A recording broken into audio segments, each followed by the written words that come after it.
Hello everyone. Welcome to the SWAYAM NPTEL course on Mathematical Geophysics. We continue with module number 4, Mathematical Modeling Part 2. This is the fifth lecture, Electric Current, Conductivity and Ohm's Law. In this lecture, we will be covering various concepts such as electric current, conductivity and Ohm's Law.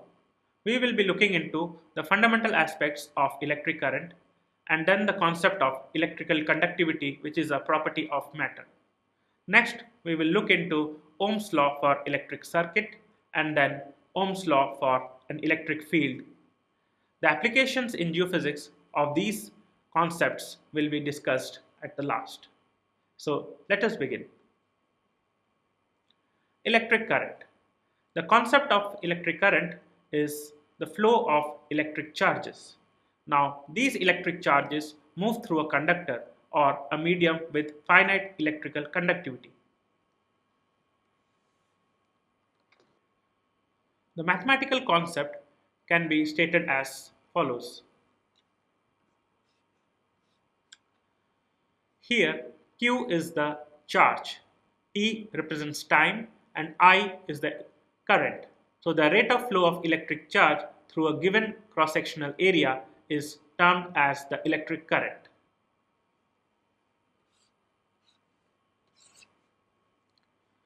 The unit for electric current is ampere and is denoted by capital A.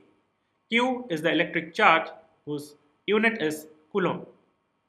Time is represented by T and its unit is second. We look into the most important concept of current density.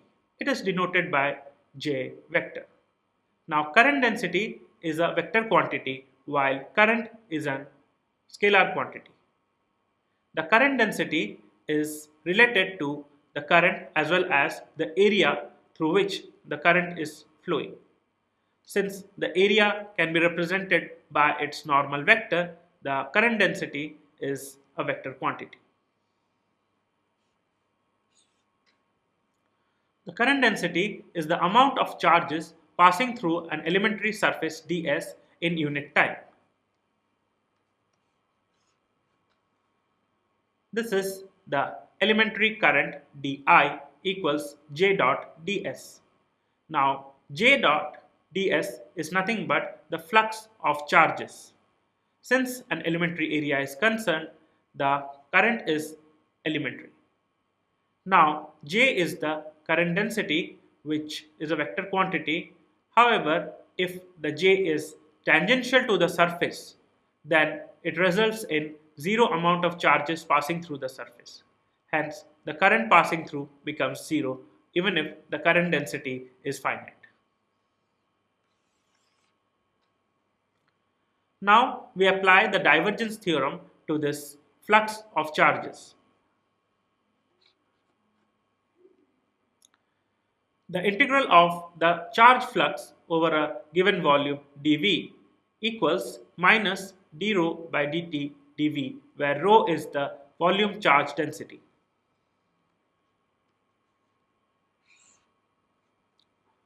This just states that for a given volume V, the charge distribution rho, the flux of the charges through the bounding surface S can be related by this formula. This equation states that the flux of charges through the surface S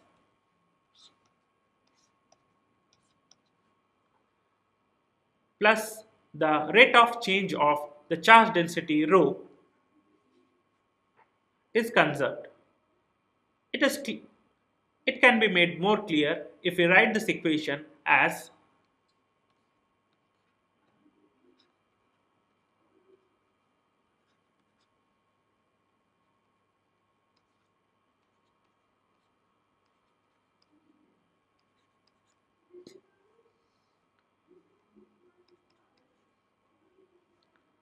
this gives the conservation of charges within the volume.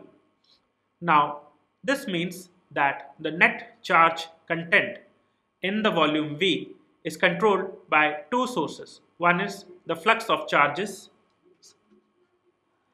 and the second is the material change in the volume charge density rho, which means the charge per unit volume itself changes within the volume.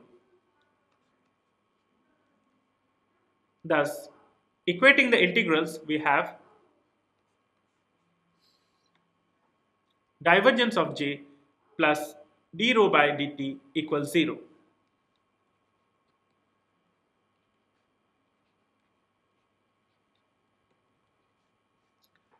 This is the continuity equation for the volume charge density rho.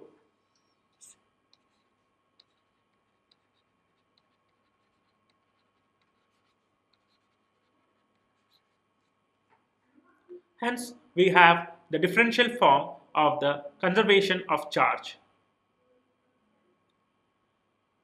Next, we look into the second concept, which is electrical conductivity. Now, electrical conductivity is not a field, it is a property of matter. It is the measure of a material's ability to conduct electric current.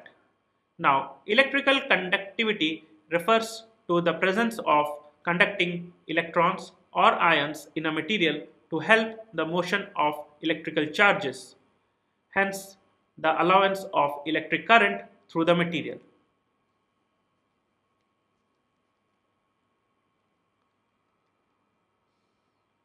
The mathematical concept behind electrical conductivity is as follows. Electrical conductivity is the reciprocal of electrical resistivity. We know that electrical resistivity is the resistance to the motion of electrons or charged particles inside a medium. The reciprocal of the electrical resistivity is the electrical conductivity. The electrical conductivity is denoted by sigma, which is unitized as Siemens per meter, whereas R is the electrical resistivity, which unit ohm meter. Now, in geophysics, this property is very important. We have looked into the concept of various geophysical methods such as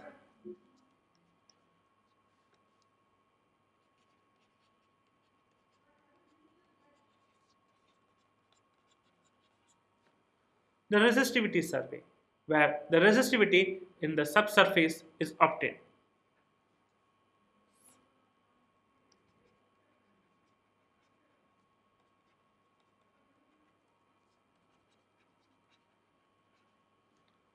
We also have the magnetotelluric method, in which the magnetic telluric current's motion within the Earth's subsurface is tracked.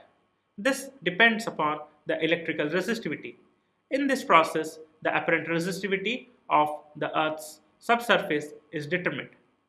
Thus, electrical resistivity, or in other words, electrical conductivity, is an important property of matter for geophysical applications. Thus, here we present the resistivity of certain geomaterials, which are materials found in geophysical applications. Essentially, they are categorized into two parts. One is rocks and sediments. The second is ores. Rocks and sediments are found closer to the surface, whereas ores are found in deep mines. Now let us have a look into the various examples of rocks and sediments. We have limestone, or commonly known as marble.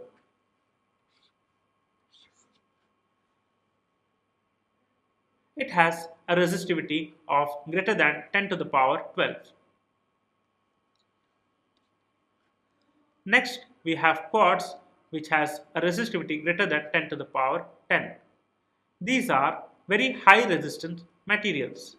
which means that electrical conductivity through this is very low. Next is the rock salt, which is commonly used. It also has a high resistivity of the order 10 to the power 6 to 10 to the power 7. Commonly used granite, rocks, sandstones, etc. have a moderate resistivity. These are of the order of thousands to 10,000s.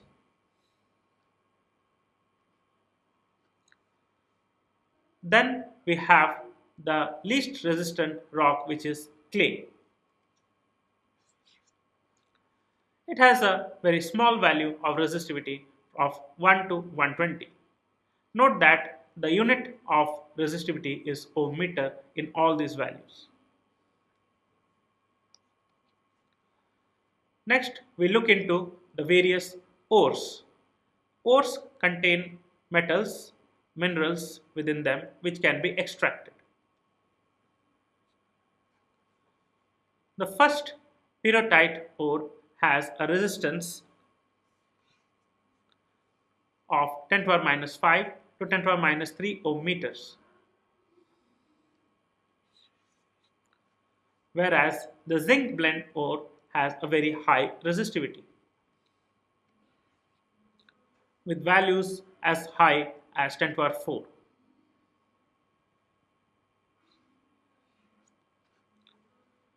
These ores, magnetite and hematite, are magnetic ores. They are also used in various paleomagnetic and geomagnetic studies. These have a very less electrical resistivity, which means that these are conducting materials. These ores, which are dominated by metallic content, have very less resistivity compared to the surrounding rocks and sediments which occur in geological strata. Thus, we can understand from this that in the subsurface, the surrounding area, which consists mostly of rocks and sediments, has a high resistivity, which means lesser electrical conductivity, whereas the presence of ores has a low electrical resistivity. This low electrical resistivity is what the geophysical methods are after. Now, using various electrical field-based methods, these ores are detected. The measurements used in geophysical methods help detection of these ores due to their anomalous low electrical resistivity from the surrounding high resistivity rocks and sediments.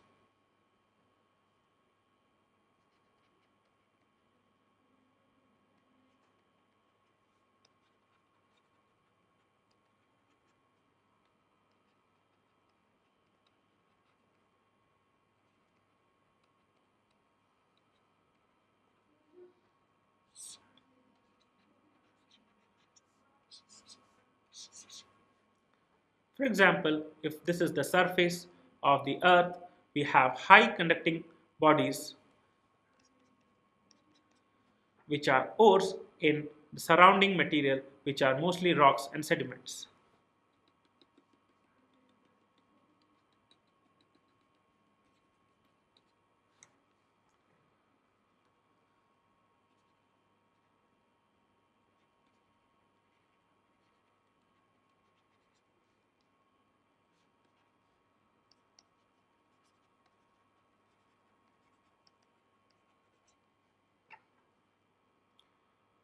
Using various geophysical methods, these anomalous structures are detected, and this is the heart of mineral exploration in geophysical applications.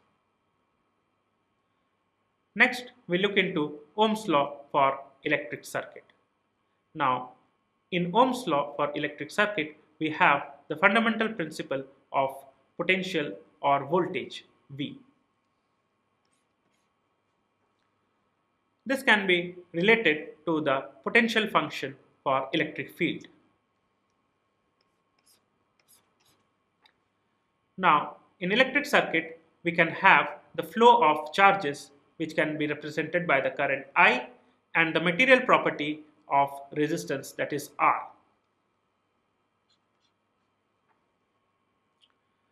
Mathematically, the Ohm's law for electric circuit can be written as I equals V by R, which means that the electrical current is proportional to the voltage and is inversely proportional to the resistance. This is famous as the Ohm's law. There are certain conditions for the Ohm's law. The material must be exhibiting ohmic behavior, which means that the resistance remains constant regardless of voltage or current. In the material, when the current flows, the electrons or the conducting elements themselves become perturbed, and this may lead to a change in the resistance of the material itself. But ohmic behavior assumes that the resistance remains constant regardless of the passage of current or change in voltages. Next, we have the temperature and physical conditions to be remaining constant, such that the resistance does not vary with these factors. The temperature conditions maintain the state of the matter, also the energy levels of the participating electrons in current flow, whereas other physical conditions, for example pressure, also determines the ohmic behavior condition, whereas other physical conditions such as pressure, if changed to a large extent, may affect the ohmic behavior. Now we look into the Ohm's law for an electric field. We have seen that the electric field can be represented using the potential function V. The Ohm's law for electric field is a fundamental relation between the current density and force per unit charge. The current density is represented by J vector, whereas the force per unit charge is represented by F vector. F vector is the electric field.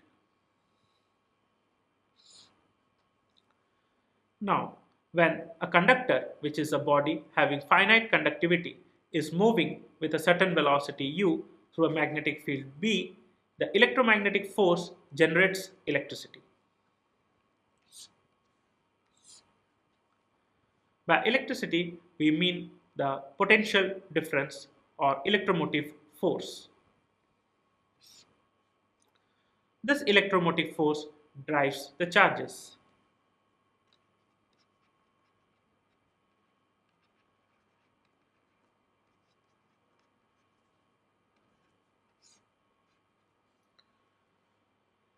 Hence, the current density is given as J vector equals sigma E plus U cross B. This is the current density. This is the electrical conductivity.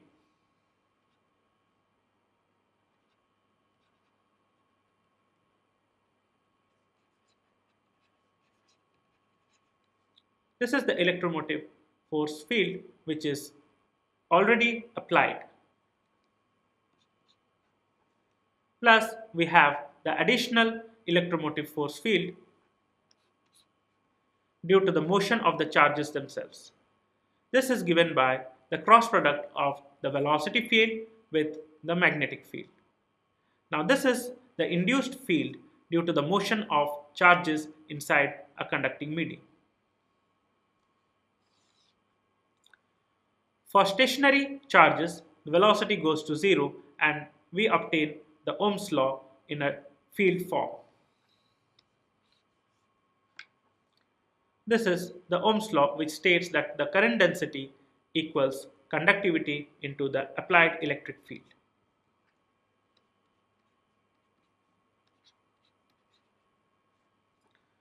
This is equivalent to the current being equal to potential voltage V divided by R, since R is the resistance which is proportional to the conductivity as inverse relation. This equation I equals to V by R is equivalent to the Ohm's law J equals to sigma E, as the current density can be represented by I, whereas the electric field E vector can be represented by its potential function V, and the conductivity is inversely proportional to resistance, hence 1 by R. Thus, we have the Ohm's law for electric field. Next, we look into the details of applications of these concepts in geophysics.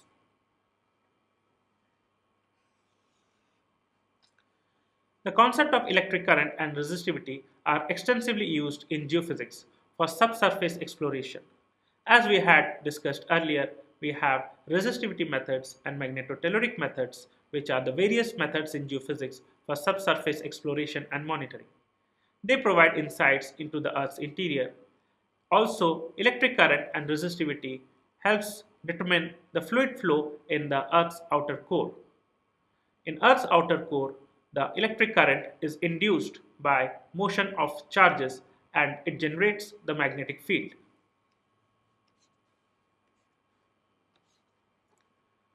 The mineral composition is part of the surface and near surface geophysical exploration.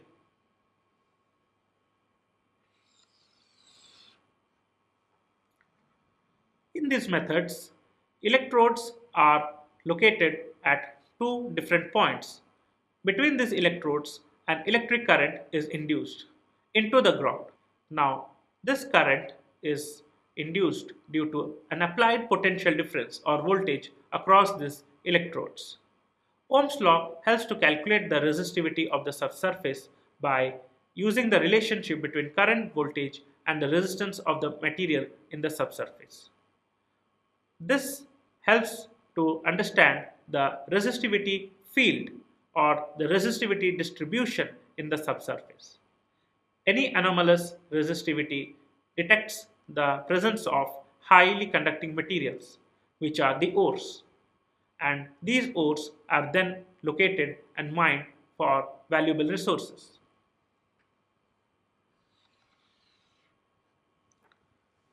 We also have the induced polarization method as one of the mostly used geophysical methods for mineral exploration.